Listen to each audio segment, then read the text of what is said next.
Chicken থেচা, পনির থেচা, অনেক রকমের Thatcher রেসিপিই তো খেলাম, তবে রুই মাছের থেচাটাই বা খাবো না কেন? নমস্কার বন্ধুরা, রূপাস সিম্পল অ্যান্ড ডেলি লাইফে আবার একটা নতুন পর্বে সবাইকে স্বাগত।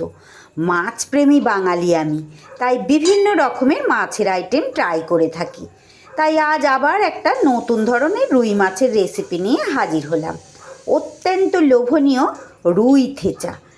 আশা করছি আপনাদের রেসিপিটি ভালো লাগবে, তাই সকলের কাছে অনুরোধ করছি পুরো রেসিপিটি দেখার। ভালো যদি লাগে আমাকে অনেকটা ভালোবাসা দিয়ে যাবেন। তাহলে চলুন কিভাবে এই লোভনীয় রেসিপিটি তৈরি করেছি দেখে নেওয়া যাক। রুই থেচা বানানোর জন্য এখানে আমি নিয়ে নিয়েছি 3 পিস রুই মাছ।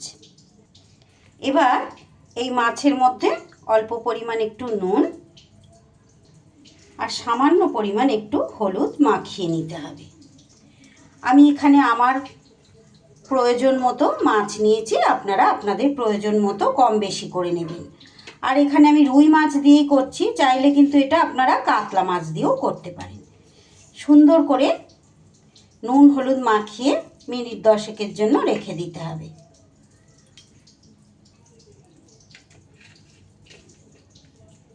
এই কাজটা তো যে কোনো মাছের রেসিপি করার সময় করতেই হয়, সেটাই করে নিলাম।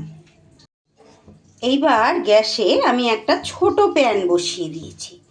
প্যানের মধ্যে দেখুন দিয়ে দিচ্ছি খুব সামান্য পরিমাণ একটু চীনা বাদাম, আর দিয়ে দিচ্ছি এখানে কয়েক কোয়া রসুন, 6-7 কোয়ার মতো রসুন আছে। আর দিয়ে দিচ্ছি 2টো কাঁচা লঙ্কা।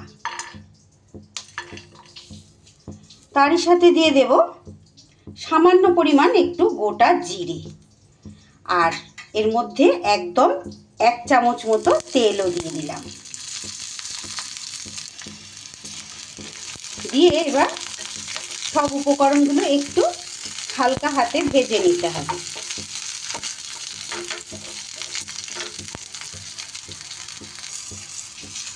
কয়েক সেকেন্ড এইভাবে নেড়ে নিলেই সুন্দর মতো করে এটা ভাজা হয়ে যাবে। এইবার গ্যাস বন্ধ করে এটা ঠান্ডা করে নেব।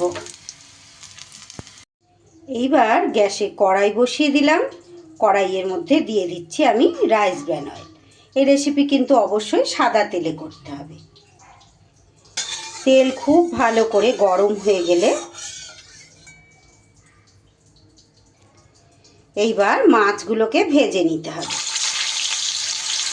আমার চ্যানেলে এই ধরনের নিত্য নতুন রেসিপি পেতে যে সকল বন্ধুরা এখনও পর্যন্ত আমার চ্যানেলটি সাবস্ক্রাইব করেনি, আমার চ্যানেলটি সাবস্ক্রাইব করে আমার পাশে থাকুন বন্ধুরা। পাশে থাকা বেল আইকনটা অল করতে ভুলবেন না, যাতে প্রত্যেক দিন এই ধরনের নতুন নতুন ভিডিও আপলোড করার সাথে সাথে সবার আগে আপনাদের কাছে নোটিফিকেশান পৌঁছে যায়। আমার চ্যানেলে নতুন বন্ধু পুরনো বন্ধু সব বন্ধুদের জন্য অনেক অনেক ভালোবাসা, অসংখ্য ধন্যবাদ জানাই যে সকল বন্ধুরা প্রত্যেক দিন আমার সঙ্গে থেকে আমার রেসিপিগুলো দেখে। সকল বন্ধুদের জন্য রইল অনেক অনেক শুভকামনা। খুব ভালো করে সুন্দর করে এপিট ওপিট উল্টে মাছগুলোকে ভেজে নিতে হবে। খুব কড়া করে আমি ভাজবো না, 1 পিঠ হয়ে গেছে আর 1 পিঠ আমি উল্টে দিলাম। এদিকে আমার মশলাটাও কিন্তু এবার ঠান্ডা হয়ে গেছে। এবার এটাকে মিক্সির বাটির মধ্যে নিয়ে নিচ্ছি। সম্পূর্ণ মশলাটা নিয়ে নিলাম এর মধ্যে। নিয়ে এবার এর মধ্যে দিয়ে দেব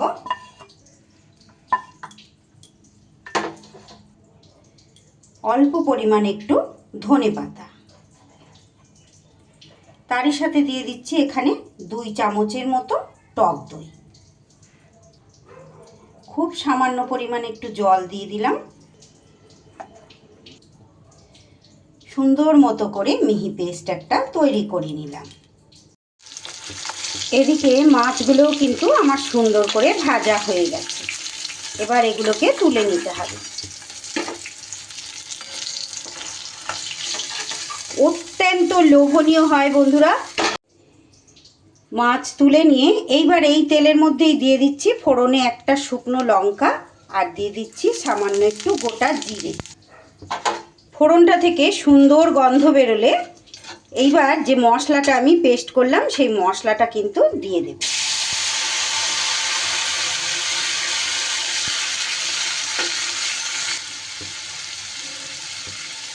মিক্সি ধোয়া জলও একটু অ্যাড করে দিলাম। এইবার খুব সুন্দর করে মশলাটাকে কিন্তু কষিয়ে নিতে হবে। মাছে ভাতে বাঙালি, আমাদের তো প্রত্যেক দিন দুপুরবেলা মাছ তো ভাতের পাতে থাকেই, আর একটু এইরকম বিভিন্ন রকমের আইটেম তৈরি করে খেতে কে না ভালোবাসে। অবশ্যই একবার ট্রাই করবেন যদি আপনাদের রেসিপিটি ভালো লাগে। ভালো লাগলে ভিডিও শেষে একটা লাইক, ছোট্ট একটা কমেন্ট করে জানিয়ে যেতে ভুলবেন না। আপনাদের একটা লাইক আর একটা কমেন্ট প্রত্যেক দিন নতুন নতুন ভিডিও তৈরি করতে আমাকে অনেকটা উৎসাহ যোগায়, আর আমার ভিডিওটাও কিন্তু অনেক মানুষের কাছে পৌঁছে দিতে সাহায্য করে। তাই প্লিজ বন্ধুরা, যদি ভালো লাগে অবশ্যই বাড়িতে ট্রাই করবেন, আর তার সাথে ভিডিওর শেষে একটা লাইক কমেন্ট করে যেতে কিন্তু ভুলবেন না।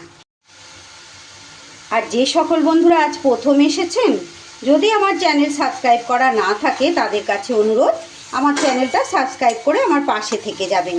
আর ফেসবুক পেজ থেকে দেখে থাকলে যদি রেসিপি ভালো লাগে আমার পেজটা ফলো করে আমার পাশে থেকে যেতে পারেন। আমি কিন্তু প্রত্যেক দিন এই ধরনের নতুন নতুন রেসিপি শেয়ার করে থাকি। অল্প একটু নুন এর সাথে দিয়ে দিলাম, আর এই কষানোর সময় এতে কিন্তু আর অন্য কোনো রকম মশলা অ্যাড করব না, তাহলে আসল যে থেচার স্বাদটা সেটা আর পাওয়া যাবে না। সুন্দর করে এইভাবে মশলা কষানো হয়ে গেলে দেখুন তেল আর মশলা আলাদা আলাদা হয়ে গেছে। এইবার এই পর্যায়ে দিয়ে দিতে হবে জল।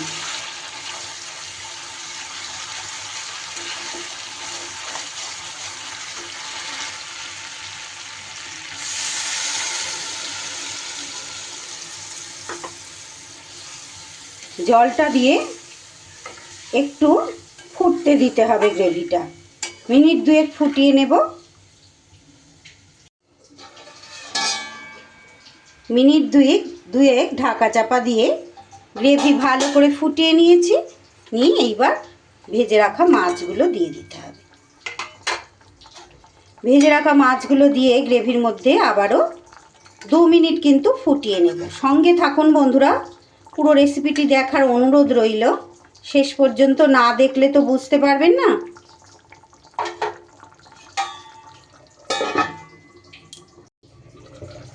আরও মিনিট দুয়েক ঢাকা চাপা দিয়ে এইভাবে রান্নাটা আমি করে নিলাম। এতক্ষণ পর্যন্ত ধৈর্য ধরে যে সকল বন্ধুরা রয়েছেন তাদেরকে জানাই অসংখ্য ধন্যবাদ আর অনেক অনেক ভালোবাসা। 2টো কাঁচা লঙ্কা আমি দিয়ে দিলাম, আর দিয়ে দেব এখানে একটুখানি লেবুর রস। খুব অল্প পরিমাণ দিতে হবে। তারই সাথে টক ঝাল মিষ্টির টক ঝাল ব্যালেন্স করার জন্য এখানে দিয়ে দিচ্ছি সামান্য পরিমাণ 2-4টে চিনির দানা। এবার সব কিছু দিয়ে একটু ভালো করে মিশিয়ে নিলেই আমার কিন্তু রুই থেচা একদম রেডি। কি যে লোভনীয় হয়, একদিন তৈরি করে না খেলে আপনারা বুঝতে পারবেন না। আরও 1-1.5 মিনিট মতো ফুটিয়ে নিয়ে আমি গ্যাস বন্ধ করে দেব। গরম গরম ভাতের সাথে একদিন এইভাবে বানিয়ে খেয়ে দেখবেন, দুর্দান্ত লাগে খেতে। রুই থেচার রেসিপিটি আপনাদের কেমন লাগলো বন্ধুরা, একটা ছোট্ট কমেন্ট করে জানিয়ে যেতে কিন্তু ভুলবেন না। আর ভালো লাগলে একটা লাইক ও বন্ধুদের সাথে একটু শেয়ার করে দেবেন। আজকের মতো তাহলে আসি। সবাই খুব ভালো থাকুন, সুস্থ থাকুন। ধন্যবাদ।